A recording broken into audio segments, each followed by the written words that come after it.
우선 세미나 발표 전에 저희 연구실에서 2026년도 대한전자공학회 학예종합학술대회에 참가하는 분들이 많은 걸로 알고 계셔서 학술대회가 어떻게 이루어지고 가면 어떤 걸 해야 되는지에 대해서 간략하게 소개를 해드리려고 합니다. 그래서 이 부분은 가볍게 들어주시면 되고요. 연구실 초창기에 들으셨던 분들은 사실 알고 계시는 이야기일 수도 있습니다. 그래서 우선 여러분들이 학회에 처음 가게 되면 학회 등록을 해야 됩니다. 학회 등록을 해서 이제 본인의 이름과 학교 그리고 학부생이라는 걸 입력을 하면 이렇게 명찰을 주고요. 그 명찰을 받고 나서 이 포토월에서 무조건 사진을 찍으셔야 됩니다. 교수님과 함께 사진을 찍고 점심 식사를 하러 가게 되는데요. 여기서 점심 식사가 아마 날짜 선택이 되는 걸로 알고 있는데 본인 발표 날짜에 맞춰서 점심 식사를 선택해서 하시면 됩니다. 그리고 본인이 학회에서 발표하는 시간대가 정해져 있을 텐데 그 시간대에 가서 포스터 발표를 보통 진행해 주시면 됩니다. 보통 포스터이실 건데 오랄 구두 발표로 하셨었더라도 대부분은 다 떨어져서 포스터로 오시기 때문에 그냥 포스터 발표를 하신다고 생각해 주시면 되고, 그리고 포스터 발표를 하기 전에 이제 요 판때기에다가 위치가 다 정해져 있습니다. 본인 발표 위치가 정해져 있어서 그 발표 위치에 찾아가서 이렇게 본인이 만든 포스터를 붙여야 됩니다. 그리고 이제 발표를 진행을 해주시면 되는데요. 보통 한 50분에서 30분 정도 발표를 진행을 하는 것 같습니다. 그리고 이 포스터 발표에서 가장 중요한 것은 바로 자리입니다. 저는 아주 끔찍한 학회 트라우마가 생겼는데요. 이 자리가 정말 중요한 이유가 천국이냐 지옥이냐가 갈릴 수 있습니다. 보통 포스터 발표를 할 때는 사람들이 그냥 와서 한두 명 아니면 한 3-4명 정도 와서 질문을 하고 그거에 대해서 대답을 해주는 방식으로 포스터 발표를 진행하면 되는데요. 이때 그 적당한 자리에 걸리면 교수님들도 만나지 않을 수 있고 학부생들끼리 이제 친목도 다지면서 같이 이야기를 나누는 소통의 장이 될 수 있는데요. 반면에 자리가 잘못 걸리게 되면 저처럼 한 10-4명이 몰려들어와서 제 포스터에 손가락 이렇게 가리키면서 이건 무엇이고 저건 무엇이고를 다 이렇게 하나하나 까발려지는 경험을 하게 되실 수가 있습니다.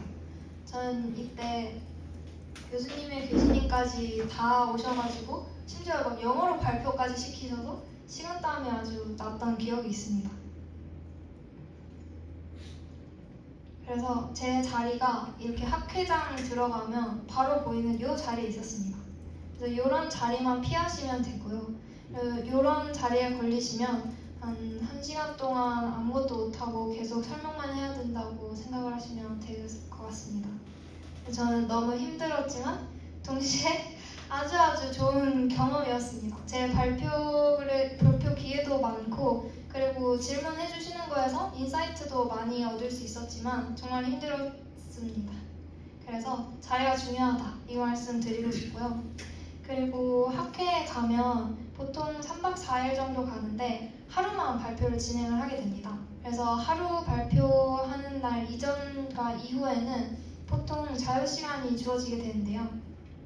그래서 저희는 작년에 갔을 때 고기도 구워 먹고 열심히 스타벅스도 가고, 그리고 저희는 작년에는 풀빌라가 딸린 곳에 가서 숙소를 잡았었는데요. 올해는 어떻게 될지 모르겠지만 아주 즐거운 경험이었습니다. 그래서 회도 먹었고요. 그리고 회 먹다가 고양이가 교수님한테 와서 회 뜯어갖고, 그리고 예쁜 바다를 보면서 바다 수영도 진행을 했었습니다. 그래서 이렇게 학회 가는 게 마냥 막 무섭고 무조건 발표만 해야 되고 그런 게 아니라 사실 되게 즐겁고 재미있는 것들을 다양하게 담을 수 있는 시간이었기에 굉장히 저는 학회에 가는 걸 추천을 드리고요. 그리고 제가 간략하게 준비를 해보았습니다. 학회를 가면 이제 3박 4일 동안 교수님이랑 같이 있게 될 텐데 교수님에 대해서 조금 러프하게나마 알고 가시면 좋을 것 같아서 교수님 공략집을 준비했고요. 그래서 우선 교수님은 아침은 10시부터 시작하십니다. 그래서 10시 이후부터 아침에 만나는 걸로 약속을 잡으면 좋고요. 그래서 한 11시쯤에 만나면 교수님 아주 좋아하실 겁니다. 그리고 교수님 저희 10시까지 만나요 라고 해도 약속 시간 플러스 10분 정도는 교수님이 늦으시기 때문에 그 정도는 감안을 하고 계속 생각을 해주시면 좋을 것 같고요. 그리고 너무 막 촘촘하게 교수님 저희 첫날에 여기 갔다가 둘째 날에 저기 가요 라고 하면 힘들어하실 수도 있으니 좀 즉흥적으로 가면 좋고요. 그리고 또 교수님의 개인 시간을 보장해 드려야 됩니다. 그래서 밤에는 교수님 혼자 시간을 가질 수 있도록 해야 되고요. 그렇다고 또 너무 같이 안 놀면 교수님이 서운해하실 수도 있습니다. 그래서 적당히 같이 놀고 또 교수님 혼자 시간도 가질 수 있게 그런 식으로 지내면 좋을 것 같고요. 그리고 고기나 맛있는 걸 굉장히 좋아하십니다. 저도 처음에 학회를 대한전자공학회로 갔었는데 이때 논문 쓰는 것도 처음이었고 발표도 처음이었는데 정말 의미 깊은 경험이었고 재미있었습니다. 그래서 새로운 도전과 더 높은 성장의 시작점이 되기를 응원하면서 제 학회에 대한 이야기는 마무리하도록 하겠습니다.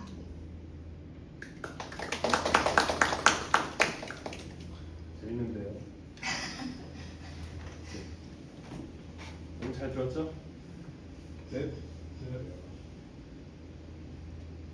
네, 지금부터 AMI 랩 세미나를 진행하도록 하겠습니다. 저는 가천대학교 AI 소프트웨어학부 이공지능 전공 AMI 연구실 4학년 학부연구생 손인아입니다. 오늘 제가 발표할 주제는 What it means and where it is 라는 주제로 가져왔는데요. 그것이 어디 무슨 의미를 가지고 있고 어디에 있는지에 대해서 알아보는 그런 시간이 되면 좋을 것 같습니다. 그래서 제가 예시를 하나 가져왔는데요. 여러분이 만약에 좀 몸에 이상이 생겨서 CT를 찍으러 의사를 방문했다고 해봅시다. 그래서 CT를 찍었는데 의사가 여기에서 췌장의 꼬리 부분에 혹이 발견되고 간의 왼쪽과 오른쪽 양쪽 영역 모두에서 주변보다 어둡게 보이는 부분들이 관찰된다 라고 이야기를 하면 사실 어느 부분이 어떻게 이상이 있어서 내 몸이 어떻게 될 것인지 아무것도 이야기를 해주지 않고 그냥 텍스트로만 전달이 된다면 사실 이해도가 굉장히 떨어지게 될 것입니다. 반대로 이 빨간색 부분이 췌장의 꼬리 부분인데 여기에서 이렇게 혹이 발견됩니다. 그리고 이 간의 왼쪽과 오른쪽 양옆 모두에서 주변보다 어둡게 보이는 이 파란색 부분 보이시죠? 이 부분으로 여러분이 문제가 생기신 겁니다. 라고 이야기를 한다면 훨씬 이해하기가 쉽겠죠? 저는 이 모티베이션을 가지고 CT 영상을 넣었을 때 레포트와 그리고 세그멘테이션이 되는 이미지까지 만들어주는 모델을 만드는 것으로 계획을 하고 있습니다. 그래서 현재 진행되고 있는 관련 연구들에 대해서 먼저 살펴볼 텐데요. 우선 첫 번째로 CT에서 바로 레포트를 만드는 모델이 있습니다. CT 이미지를 입력을 했을 때 레포트가 생성이 되고 그리고 그라운딩 이미지 여기에 병변이 있고 어디에 병변이 있는지에 대한 표시는 나타나지 않고 있습니다. 그리고 두 번째 케이스인데요. 이 케이스에서는 레포트와 CT 이미지를 모델에 넣었을 때 이 해당되는 레포트의 이 한 줄 한 줄이 이미지의 어떤 부분과 매칭이 되는지에 대해서 세그멘테이션을 진행을 해주는 그런 모델이 있습니다. 저는 이 두 모델의 성격을 결합해서 CT를 입력을 했을 때 레포트와 그리고 어디에 병변이 있는지에 대한 그라운딩 CT 이미지까지 만들어내는 것을 목표로 하고 있습니다. 우선 제 목표 설정에 앞서서 여러분들이 한 가지 알고 가야 할 개념이 있는데요. 바로 BLM입니다. BLM은 비전 랭귀지 모델의 약자로 예를 들어 인풋이 이미지나 텍스트로 입력이 된다면 아웃풋이 텍스트와 이미지의 애널리스트가 되는 그래서 인풋이 이미지와 텍스트 둘 다가 결합이 되고 그리고 결국 아웃풋으로 이 이미지와 텍스트 모두를 이해를 하는 하나의 어떤 텍스트나 이미지가 나오게 되는 걸 BLM이라고 합니다. 그래서 이 BLM에 대해서 모델을 간략하게 알고 넘어가면 좋을 것 같은데요. 그래서 제가 간단한 예시를 준비를 했습니다. 우선 BLM의 목적은 이미지를 베이스로 한 VQA를 진행을 하는 것입니다. 여기에서 VQA는 이미지를 보고 내가 퀘스천을 했을 때 이 모델이 앤서를 할 수 있는 걸 VQA라고 합니다. 그래서 예를 들어서 이미지로 이런 고양이가 들어가고요. 그리고 이 고양이의 자세를 알려줘 라는 명령문이 들어가게 됩니다.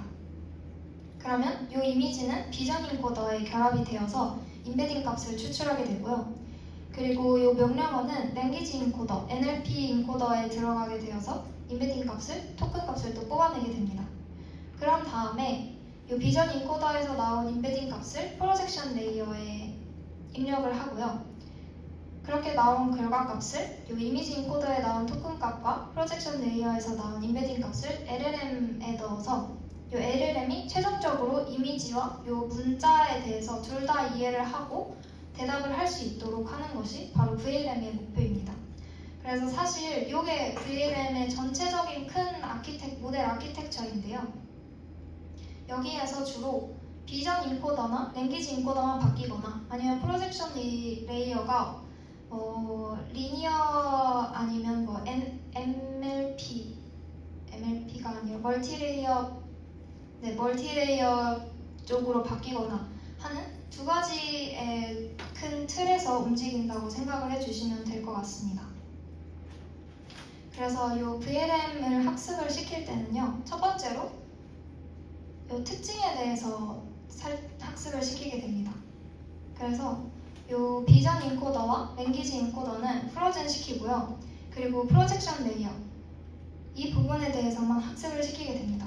그래서 이 비전 인코더에서 나온 이 이미지 임베딩 값이 어떻게 하면 LLM에 들어갈 수 있는 어떤 LLM이 이해할 수 있는 토큰 단위로 쪼개질 수 있을까? 어떻게 하면 LLM이 이해하고 그리고 랭귀지 인코더에서 나온 값도 같이 이해할 수 있는 방향으로 들어갈 수 있을까에 대한 그런 고민이 담긴 부분인데요. 그래서 이 프로젝션 레이어에서 주로 토큰을 더 추가를 한다던가 아니면 이 프로젝션 레이어 자체에 대한 연구도 많이 진행을 하고 있습니다. 그리고 두 번째로는 저희가 명령문이 들어와서 이 명령문을 인식을 하고 그 명령문에 대한 적절한 앤서를 내뱉어야 되기 때문에 이 프로젝션 레이어와 그리고 LLM을 학습을 시키게 됩니다. 그래서 이렇게 두 가지의 방식으로 학습을 시켜서 최종적으로 저희가 원하는 BLM 모델이 만들어지게 됩니다. 그래서 베이직한 BLM 아키텍처 부분은요, 우선 BLM이 어떤 식으로 발전해 나가고 있는지에 대해서 설명을 해드리려고 가져왔습니다. 그래서 이미지 베이스 VQA는 우선 엘라바에서 처음 나오게 되었고요. 이건 유립스에서 2023년도에 나왔습니다. 그리고 그 다음에 이미지 베이스로 우리가 질문을 하는데 내가 질문하는 것에 대해서 이게 어디에 있고 뭐 도넛이 어디에 있고 뭐 케이크가 여기 있다 라는 식으로 바운딩 박스를 또 추가적으로 출력을 시키게 하는 모델이 바로 비전 LLM이라는 모델이고요. 이것도 유립스에서 2023년도에 나왔습니다. 그리고 이 기존의 바운딩 박스에서 좀 한계를 느껴서 바이너리 픽셀 값을 활용을 해서 이 B박스를 좀 세그멘테이션으로 진행을 해보자 라고 이야기를 한 게 바로 리사와 GLAMM이라는 모델입니다. 이 두 모델은 CVPR에서 2023년 4년도에 공유 릴리즈가 되었고요. 그리고 이제는 세그멘테이션 분야를 주로 학습을 많이 하고 모델의 실험을 많이 돌리고 있는 것 같습니다. 그리고 여기에서 이제 인풋이 이미지였던 것에 반해서 이제는 사실 사람들이 세상 살아가고 있는 것은 다 움직이고 있고 정지되어 있는 것은 없습니다. 그래서 비디오 베이스 VQA와 세그멘테이션 부분까지 확산되어서 현재는 BLM에 대해서 연구가 진행되고 있는 것 같습니다. 이 비디오 부분은 비디오 GLAMM이라는 CVPR의 2025년도에 나온 논문이 가장 재미있게 잘 읽어서 이 논문들을 추천을 드립니다. 그리고 제가 결국에 하고 싶었던 것들은 이 BLM과 연동되어서 시티 이미지를 넣었을 때 레포트와 그리고 그 레포트에 해당되는 어떤 변변들을 다 표시를 해줄 수 있는 세그멘테이션이 된 그라운디드 시티 이미지가 함께 아웃풋으로 나오는 것을 목표로 하고 있습니다. 그래서 우선은 레포트를 잘 만드는 것도 중요하고요. 그 이전에 여러 있었던 CT를 넣었을 때 레포트만 만들어지는 모델에서의 성능보다 제가 그냥 CT를 넣었을 때 레포트와 그라운디드 이미지가 만들어졌을 때 레포트의 성능도 당연히 높아야 되고 그라운딩 이미지에 대한 성능도 당연히 높아져야 됩니다. 그래서 이 두 가지에 대한 베이스라인 이밸류에이션을 현재 진행을 하고 있습니다. 그래서 우선 첫 번째로 CT에서 레포트를 만드는 모델에서 베이스라인 이밸류에이션을 진행을 하고 있고 그리고 CT와 레포트를 넣었을 때 세그멘테이션이 되는 모델에 대해서 베이스라인 이밸류에이션을 진행하고 그리고 이 1번, 2번 모델을 합쳤을 때 어떤 결과가 나오는지에 대해서도 이밸류에이션을 진행하고 있습니다. 그래서 제가 오늘 다룰 거는 1번, 2번에 관한 부분이고요. 그 전에 앞서서 제가 모델 이밸류에이션을 진행하고 있는 데이터셋에 대해서 간략하게 설명을 드리면 좋을 것 같은데요. 우선 저는 데이터셋은 CT레이시라는 데이터셋을 사용했습니다. 트레인 데이터가 4만 개이고 밸리데이션 데이터가 5천 개여서 거의 5만 개의 데이터를 가지고 있고요. 이 CT레이 데이터는 CT와 레포트가 합쳐져서 데이터셋으로 만들어져서 현재 가장 많이 쓰이고 있는 것 같습니다. 그리고 제가 트레인을 시킬 때는 여기에선 그 테스트셋은 공개가 되지 않아서 제가 임의로 트레인 데이터셋에서 0.9%는 트레인으로 진짜 활용을 하고 트레인 데이터셋에서 0.1% 정도는 밸리데이션으로 따로 활용을 한 다음에 실제로 이밸류에이션을 진행을 할 때는 밸리데이션 셋 5,000개를 그대로 가져와서 실험에 사용을 했습니다. 그리고 이제부터는 제가 참고한 베이스라인 모델들에 대해서 설명을 해드리려고 하는데요. 우선 CT에서 레포트를 만드는 모델입니다. 첫 번째로는 멀린이라는 모델이고요. 이거는 네이처에 2026년도에 게재가 되었습니다. 이 멀린이라는 모델은 우선은 CT 스캔을 받으면 이미지 인코더로 레즈넷을 사용을 하게 되고요. 그리고 텍스트 인코더로 CT 리포트들을 받을 때는 클리니컬 롱포머라는 모델을 사용을 해서 받게 됩니다. 그래서 이렇게 제로샷에 대해서도 제로샷 테스트에 대해서도 진행을 할 수 있고 제로샷이 아니라 내가 어떤 특정한 값을 알고 싶고 그리고 이미 학습되어서 예측이 가능할 수 있는 태스크들에 대해서도 진행을 잘 할 수 있는 것을 발견하였습니다. 저는 우선 요 멀린의 많은 부분들 중에서 CTL을 넣었을 때 레포트를 만들 수 있는 모델에 대해서 좀 찾아봤는데요. 우선은 요 CT 이미지가 이미지 인코더로 들어가게 됩니다. 이 이미지 인코더는 레즈넷 인코더고요. 그리고 아까 제가 말씀드렸던 것처럼 프로젝션 레이어를 거쳐서 최종적으로 레드 엘라마라는 BLM, LLM 모델로 들어가게 됩니다. 그래서 이 이미지 인코더에서 나온 토큰 값을 프로젝션을 통해서 이 LLM 모델이 이해할 수 있는 정도로 바꿔져서 최종적으로는 이 이미지도 이해를 할 수 있는 그런 레포트가 만들어지게 되는 것입니다. 그래서 제가 베이스라인으로 실험을 해본 결과 로스는 이런 식으로 나왔고요. 그리고 추가적으로 레포트를 생성을 했을 때 얼마나 정확한지에 대해서 파악할 수 있는 지표들을 여러 개를 가지고 이밸류에이션을 추가로 진행을 해보았습니다. 우선 프리시전과 리콜 같은 경우에는 0.2%대로 나오게 되었고요. 그리고 이 CRG 같은 경우에는 CT레이 데이터를 만든 사람들이 직접 만든 레포트 생성에 대한 정확도가 얼마나 되는지를 평가하는 지표인데요. 이게 0.3 이상이어야지 의미가 있다라고 이야기를 했는데 이 모델에서 0.3 이상으로 나타나고 있는 것을 볼 수 있었습니다. 그리고 두 번째로 제가 참고한 베이스라인은 CT2래프라는 모델입니다. 이 모델도 CT를 집어넣었을 때 레포트가 생성되는 모델인데요. 이건 미카이 2024년도에 게재가 되었고 CT레이트 데이터를 만든 저자들이 작성을 했습니다. 그래서 이 모델은 아예 CT레이 데이터에 대해서만 좀 특화되어서 모델을 만들어졌고요. 이 모델 같은 경우에는 CT가 인풋으로 들어가게 되면 스페셜 트랜스포머를 진행을 하게 됩니다. 우선 이 스페셜 트랜스포머 같은 경우에는 이 CT들의 위치 정보에 대한 어떤 임베딩 값들을 가지고 있는 겁니다. 그리고 이 위치 임베딩 값들을 다시 커널 트랜스포머로 옮겨지게 됩니다.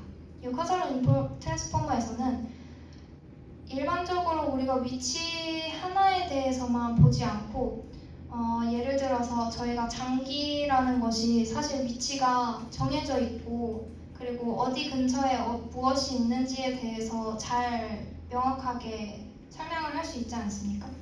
그래서 이 뽑아낸 스페셜 트랜스포머 각각의 토큰들에 대해서 어떤 식으로 관계를 가지고 있는지에 대해서 한 번 더 학습을 진행을 하게 됩니다.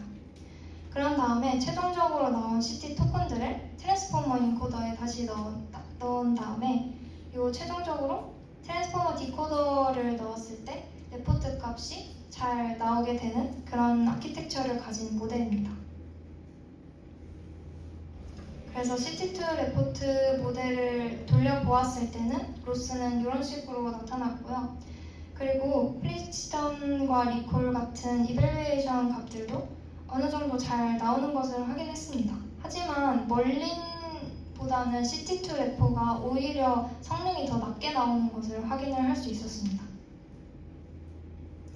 그리고 이번에 제가 인상 깊게 읽었던 논문이 하나 있는데요. 바로 메디컬 기반으로 한 인코더에 대한 논문이고 BTV3D라고 하는 논문입니다. 제가 이전에 잠깐 언급을 했었었는데 뉴립스에서 2025년도에 공개가 되었고요. 이 모델 아키텍처 전반에 대한 이야기를 하면 시간이 너무 길어질 것 같아서 좀 간단하게 모델이 어떤 핵심적인 작업들을 진행을 했는지에 대해서 알려드리려고 합니다. 이 BTV3D 모델은 한정된 메모리 자원 내에서 어떻게 하면 효율적으로 3D 이미지를, 특히 메디컬 3D 이미지를 임베딩을 하고 임베딩을 할 수 있을까에 대한 질문을 가지고 있는데요. 이 저자들은 일단은 스페셜 컨볼루션과 템포럴 컨볼루션으로 두 개로 각각 나눠서 진행을 하게 됩니다. 이 스페셜 컨볼루션 같은 경우에는 이 CT 이미지 한 장에 대해서 이 CT 이미지 한 장이 어떤 형태를 가지고 있는지를 살펴보는 과정이고요. 그리고 템포럴 컨볼루션 같은 경우에는 이 특정한 한 지점의 값이 시간이 지남에 따라서 어떻게 변화를 하고 있는지에 대한 설명을 담고 있는 그런 토큰 값이라고 생각을 해주시면 됩니다. 그래서 이 두 가지의 컨볼루션을 사용을 해서 좀 시간적으로나 공간적으로나 잘 이해를 할 수 있는 모델을 만들었고요. 그리고 특히 기존의 CNN의 한계였던 끝이 갈수록 CT 영상의 끝으로 갈수록 품질이 떨어지는 현상을 보완하고자 하였습니다. 그래서 보통 우리가 CNN을 할 때는 과거의 값과 미래의 값을 같이 보면서 임베딩 값을 결정을 하게 되는데요. 여기에서는 오로지 맨 앞에 있는 요 K-1개 제로 슬라이스만 두고 뒤에 있는 값은 과감히 보지 않고 학습을 진행을 하게 됩니다. 그래서 뒤로 갈수록 당연히 이제 남아있는 슬라이스 이미지들이 없으니까 참고할 수 있을 만한 슬라이스 이미지들이 없어져서 점점 더 품질이 떨어지는 현상이 있었는데 여기에서는 그런 단점을 극복했다고 저술이 되어 있습니다. 그래서 이런 식으로 저희가 모델 이밸류에이션을 봤을 때 CT2 레포트나 멀린이나 CT 체커 같은 이미지 모델들과는 달리 이 BTB 3D를 사용한 모델의 경우 F1 스코어나 아니면 전반적인 자연어에 대한 이해도 같은 것도 훨씬 높게, 가장 높게 측정되는 것을 확인할 수 있었습니다. 그래서 인코더만 바꾸더라도 성능이 확 좋아진다는 것을 좀 강조를 하고 있었습니다. 그래서 저도 BTB 3D 인코더를 적극적으로 사용을 해보고자 요 기존에 있는 멀린과 CT2 레포트의 모델에서 그 BTB 3D 인코더만 갈아 끼워서 학습을 진행을 해보았습니다. 그래서 멀린의 기존에 가지고 있었던 이미지 인코더인 레즈넷을 제외를 하고 BTB 3D-8이라는 모델을 넣었을 때는 이 파란색 부분이 원래 멀린이 학습하는 로스고요. 이 빨간색 부분이 멀린에다가 BTB 3D 인코더만 갈아 끼웠을 때의 경우입니다. 그래서 멀린에서 BTB 3D 인코더를 갈아 끼웠을 때 훨씬 로스가 빨리 떨어지고 더 작게 수렴하고 있는 것을 확인할 수 있었고요. 그리고 비슷하게 BTB-16 모델에서도 기존 멀린보다 훨씬 빠르게 로스가 작아지는 것을 확인할 수 있었고, 그리고 밸리데이션 로스와 트레인 로스 간의 차이도 굉장히 적은 것으로 확인을 할 수 있었습니다. 그래서 전반적으로 BTB-3D가 로스가 떨어지는 값은 BTB-3D-8이나 BTB-3D-16이나 거의 비슷하게 떨어지고 있었고요. 여기에서 저는 추가적으로 최종적으로 리포트가 만들어졌을 때 그 리포트에 대한 성능도 중요하기 때문에 그 부분에 있어서 이밸류에이션을 진행을 해보았습니다.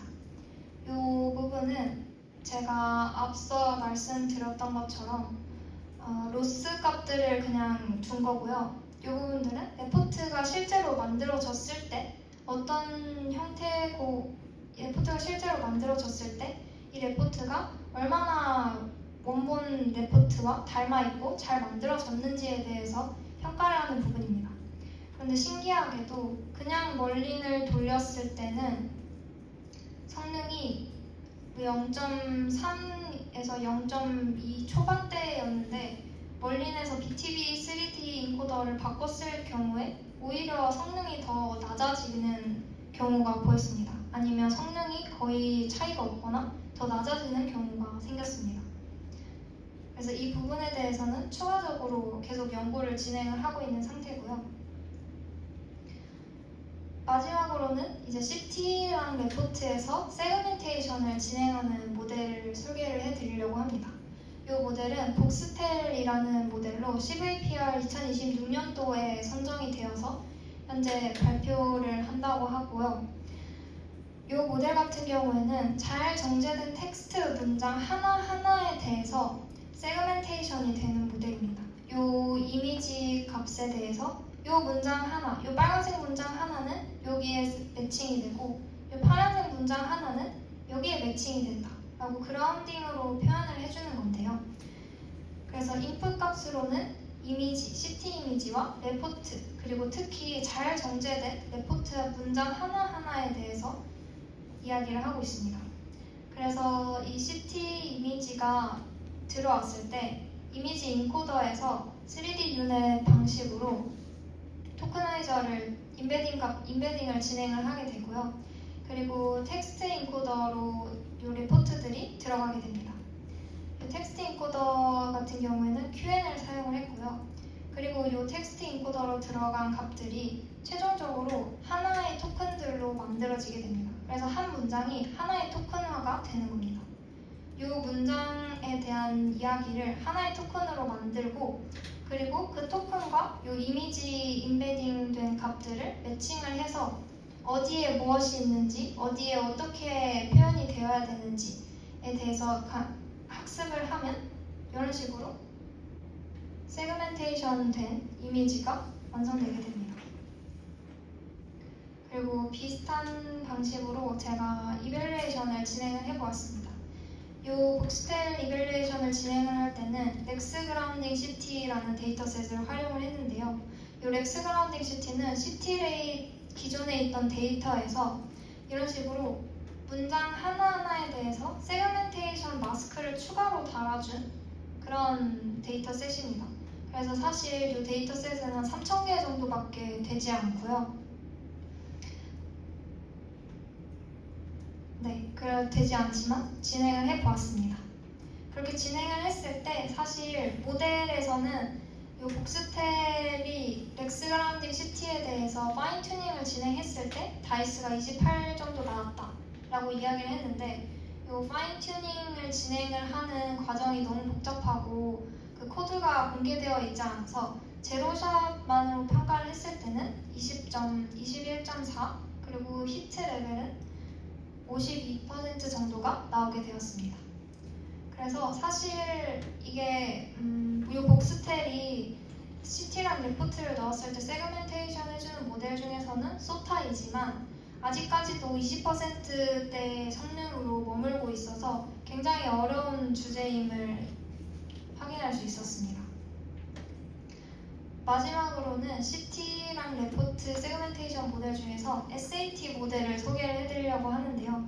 이 SAT 모델 같은 경우에는 이전의 그 복스텔과 굉장히 유사하지만 또 이전의 사전학습 과정이 굉장히 특이합니다. 사전학습 과정에서 제가 이전에 발표를 진행했을 때 사용했던 대조학습을 모티베이션으로 해서 진행을 했는데요. 그래서 이 부분은 이제 간이죠. 간 부분에 대한 이미지가 비주얼 인코더로 나와서 임베딩 값이 나옵니다. 그리고 똑같이 이 간에 대한 단어가 텍스트 인코더에 들어가서 이 텍스트 임베딩 값이 나오고 그리고 여기에서는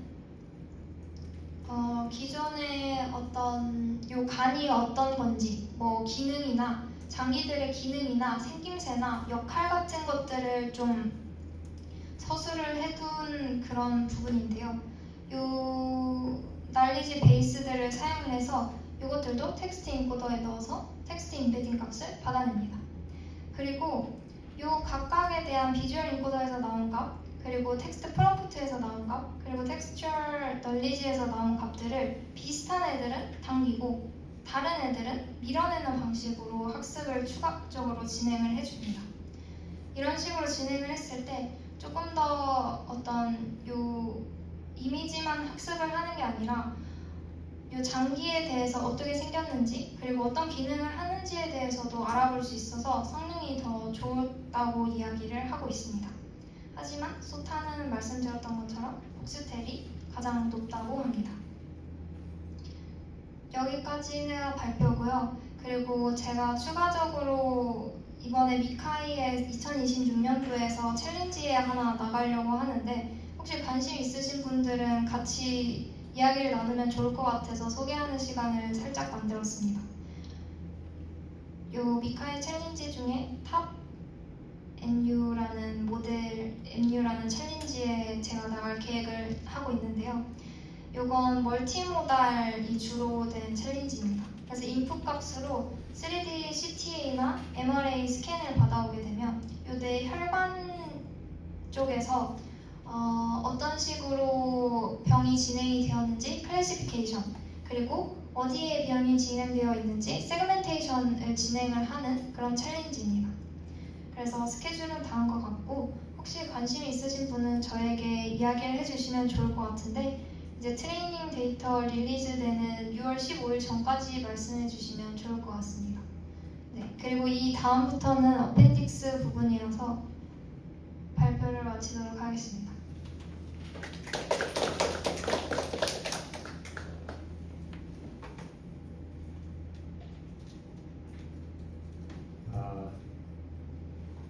저 질문해도 되나요? 네. 발표 재미있게 잘 들었습니다. 제 생활 패턴이 아까 적혀 있던데 그건 혹시 어떤 학습 방법을 적용해서 학습했나요? 우선 2번에 걸친 교수님과의 학회 경험을 통해서 학습을 진행했던 것 같습니다. 학습이 아주 잘 된 것 같아요. 필요합니다. 수준을 해볼까? 그 뒤에 있는 결과들을 다 실제로 이제 학습을 해본 거죠. 네. 그리고 평가 지표들이 B 뭐 이렇게 적혀 있는데 BLU 스코어인가? 그 평가 지표들이 좀 되게 다양하게 보이던데 클리니컬 어큐러시가 보이던데 그 어떤 식으로 측정되는 건지 설명해 주실 수 있나요? 네, 우선 클리니컬 어큐러시 같은 경우에는 실제로 맞힌 정답 비율과 그리고 원래 정답이라고 했던 것들에 대한 비율 같은 것들이 많이 있는데요. 그래서 F1 스코어나 프리시전이나 리콜 같은 경우에는 다 아실 것 같습니다. 네, 타겟이 병변 종류 그런가? 네 맞습니다. 그리고 랭귀지 같은 경우에는 요거는 교수님이 말씀해 주셨던 BLU 스코어인데요. 한 토큰 단위로 쪼개서 요 원래 원본 리포트와 내가 만들어낸 리포트 사이에서 얼마나 많이 일치를 하는지에 대해서 비교를 하는 걸로 알고 있습니다. 그래서 요 1, 2, 3, 4가 토큰의 개수라고 알고 있어서 그래서 토큰 하나하나로 쪼갰을 때 얘가 얼마나 잘 맞는지 그리고 BLU 다시 2는 토큰 2개 단위로 쪼개서 비교를 했을 때 얼마나 잘 맞았는지에 대해서 평가를 하는 걸로 알고 있습니다. 그리고 요 M 같은 경우에는 메트로 지표이고요. 이 메트로 지표 같은 경우에는 이미지가 만들어진 이미지에 대해서 얼마나 이 기존에 있는 정답 레포트와 일치하는지에 대해서 알아보는 건데 요거는 좀 더 그 은유적인 말이나 아니면 요 직간접적인 표현들 그리고 이 문장의 흐름들에 대해서 좀 더 잘 파악할 수 있도록 해서 만약에 좀 다른 이야기를 적었는데 어쨌든 문장의 흐름은 비슷하고 문장에서 말하고자 하는 게 비슷하다라고 하면 높은 점수를 주고 있는 그런 평가 지표라고 알고 있습니다. 약간 느낌은 알 것 같긴 한데 사실 정확히 어떻게 계산되는지는 뭐 처음엔 좀 어려울 것 같긴 해요. 나중에 뭐 다음에 기회가 되면 저런 좀 평가 리포트의 정확도 측정 이런 게 사실 좀 애매하니까 다음에는 한번 좀 소개해줘도 좋을 것 같다는 생각을 했고요. 이게 지금 CT에서 리포트 만드는 게 있고 CT랑 리포트 받아서 그라운딩 하는 게 있어서 이제 그거를 같이 해보자 약간 그런 취지죠. 맞습니다. 지금 이제 제안하는 구조가 어떻게 되느냐에 따라서 다르게 되겠지만 CT에서 만약에 리포트 만드는 거는 원래 있는 걸 그대로 하고 이제 뭐 만들어진 리포트를 바탕으로 그라운딩을 한다고 치면 그럼 CT에서 리포트가 나오는 건 사실 기존 기술과 동일하다 보니까 이 리포트 만들어지는 게 성능이 사실 더 올라갈 이유는 없어 보이거든요. 근데 그러면 사실 좀 재미가 없을 것 같기도 하고 뭔가 이제 리포트 만드는 거 따로 하고 그 결과 받아서 따로 그라운딩하고 이렇게 따로따로 하면 서로 시너지가 안 날 것 같은데 만약에 이제 리포트 생성할 때에 그라운딩도 잘 하게끔 하는 피드백이 학습 과정에서 같이 서로 뭐가 들어가면 리포트도 더 잘할 수 있고 뭐 그라운딩도 더 잘할 수도 있고 이제 약간 생각이 들었거든요. 네, 그럴까요? 좋습니다. 안 좋은 거 아니에요? 그러면 토큰을 만드는 과정뿐만 아니라 전체 학습 과정 자체에서도 학습을 돌릴 때 좀 맥락을 파악할 수 있게 하자는 말씀이신가요?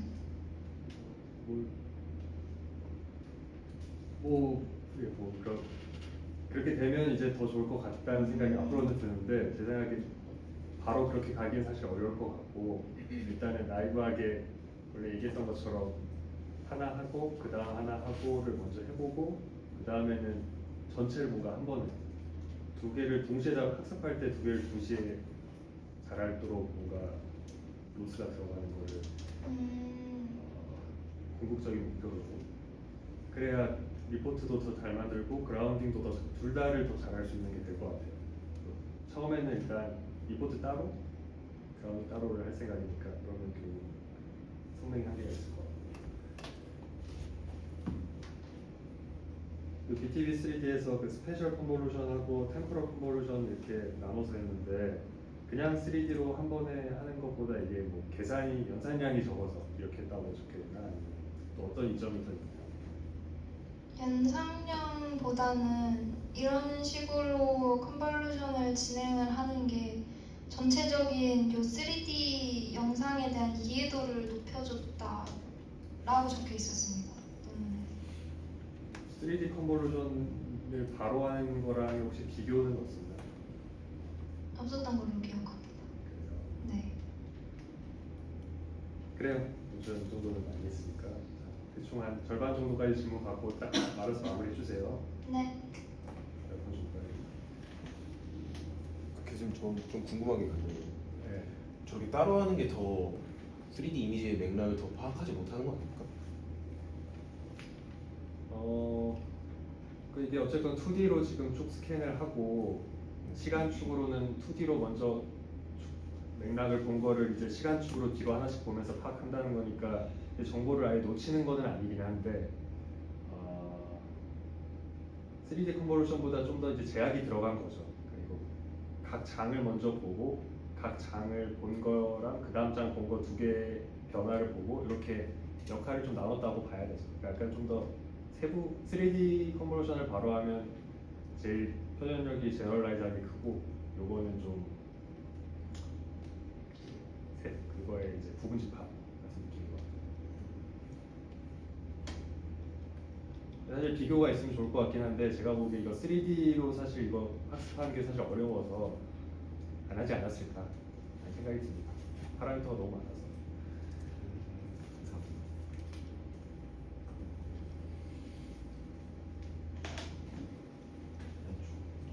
저 지금 네. 저는 좀 일단 발표 너무 잘 들었고요. 저는 좀 궁금한 게 제가 그 NLP에 대해서는 좀 잘 모르는데 NLP 평가 지표가 약간 다 퀄이랑 만들어낸 거랑 뭐 얼마나 유사한가 이걸로 네. 평가를 한다고 알고 있었거든요. 네. 근데 이게 그래서 좀 뭔가 보고서의 퀄리티를 평가하지 못한다고 저는 알고 있었거든요. 이게 딱 봐도 근데 약간 퀄이랑 보고서의 유사도만 보니까 그 보고서의 뭔가 퀄리티는 평가하지 못한다고 저도 그렇게 이해하고 있었는데 혹시 뭔가 의료 쪽에서는 이거를 뭔가 전문가가 평가한다는 거 말고 뭔가 좀 평가 지표가 따로 있나요? 정말 좋은 질문입니다. 제가 발표에 넣으려고 하다가 뺐던 게 그 미니님이 말씀해 주셨던 것처럼 일반적으로 메디컬 쪽에서 레포트를 무조건 그냥 똑같이 만들어내는 것에는 한계가 있을 수 있고, 그리고 사실 이런 식으로 그 NLP적으로 좀 이밸류에이션을 진행한 매트릭스 같은 경우에는 뭐 그냥 임의로 모든 질병들이 없다 아니면 모든 질병들이 다 있다 라고 해도 어느 정도 어큐러시가 좋게 나오는 경향이 생기게 되거든요. 그래서 그걸 막고자 만들어낸 게 CRG라는 매트릭스 지표인데 이게 얼마 안 됐어요. 2025년도에 처음 나왔고 그리고 실제로 많이 사용되고 있지는 않은데 이 CRG 지표가 이 BTV 3D를 작성한 저자들이 있었고 기존에 이 프리시전이나 리콜 그리고 F1 같은 값들을 최대한 활용을 하면서 사실 완전히 얘가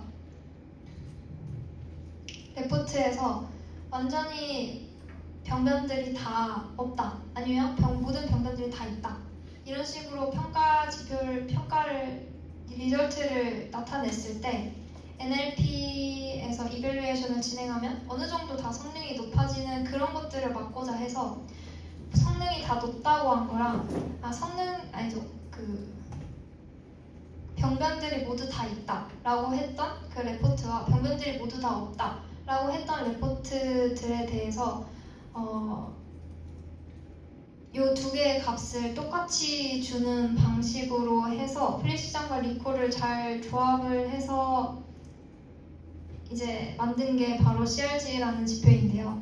그래서 여기에서는 0.3이 나오면 요 모델이 무조건 다 맞다고 하거나 무조건 다 틀렸다고 하는 레포트가 되기 때문에 0.3 이상으로 이야기를 한다면 어느 정도 의미론적으로 충분히 관찰을 하고 있고 이 모델이 잘 이야기를 하고 있다라고 이야기를 하는 지표라고 합니다. 그래서 그 부분은 제가 추가로 올려드리겠습니다.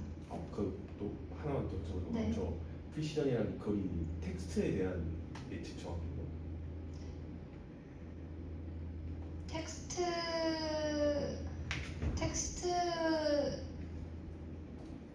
그러니까 예측가 아니라 답에 대한 네 맞아요.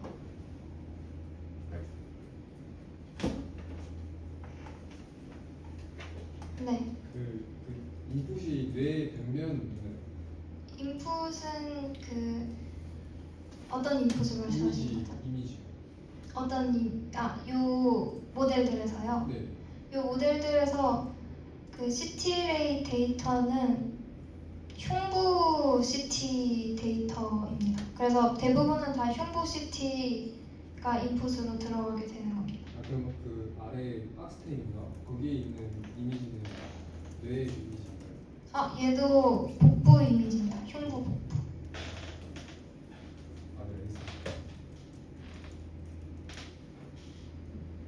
네. 저 그냥 그 VLM에서 네. 프로젝션 레이어가 어떤 식으로 작동하는지 그냥 간단하게만 언급 한번 해주시면 감사하겠습니다. 요 프로젝션 레이어가 쉽게 이야기를 하자면 BLM의 목표가 비전이랑 랭귀지를 둘 다 이해를 하는 것이 목표인데 그 중에서도 특히 우리가 LLM에 넣어서 요 비전과 랭귀지를 모두 이해하는 앤서를 받기를 원해서 만든 게 이 모델이거든요.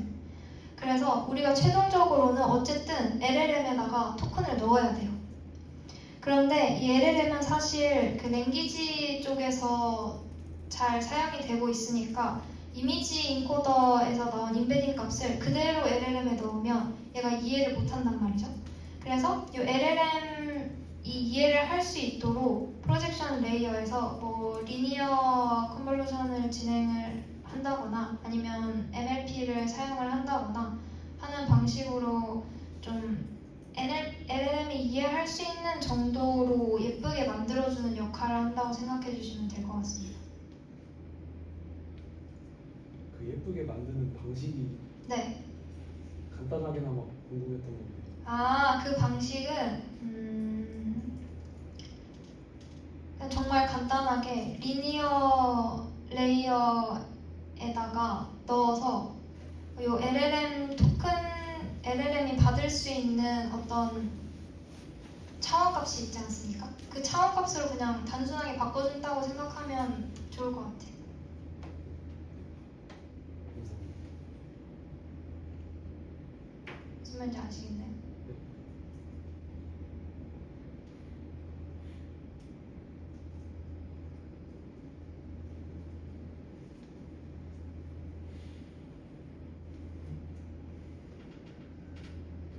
네. 그러면 지금 미나님이 만들고 싶어 하시는 모델이 이런 구조를 따르는 거죠. 여기에다가 이제 세그멘테이션까지 추가한. 넓게 보면 맞는 것 같은데 여기에서 훨씬 많이 복잡하긴 합니다. 그러면은 이 그 10페이지에 비전 인코더랑 랭귀지 인코더 프리징하고 프로젝션 레이어만 이렇게 학습시킨다고 되어 있는데 네. 향후 만들 모델에서도 이런 방식으로 하시는 건가요? 이렇게 프리징하고. 기본적으로는 이런 방식을 따를 것 같긴 합니다. 비전 인코더, 그 랭귀지 인코더를 무작정 다시 다 학습시키는 것보다 원래 있던 체크 포인트들을 활용을 할 것 같고 프로젝션 레이어나 LLM 토큰을 따로 뱉어줘야 되는 LLM 부분들을 학습을 시킬 것 같습니다.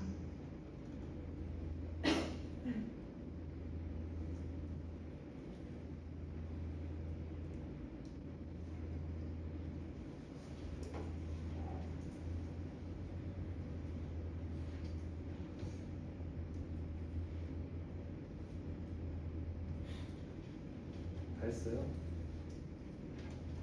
너무 적은 거 아닌가? 다 했나? 저만?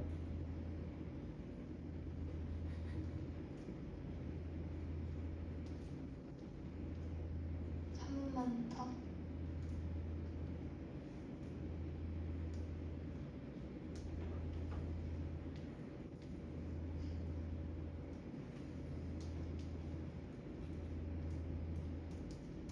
제가 하나 더 해도 될까요? 네.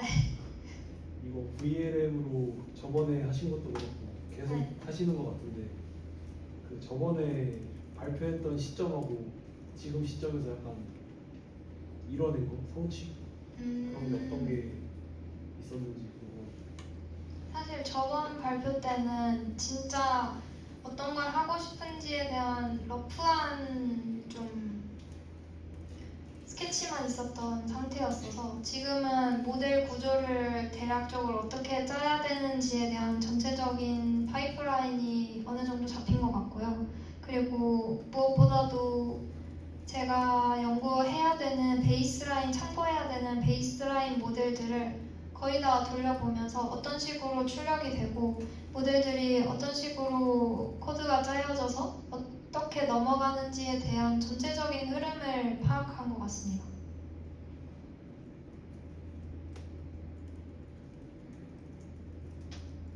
더 없으면 여기서 마무리합시다.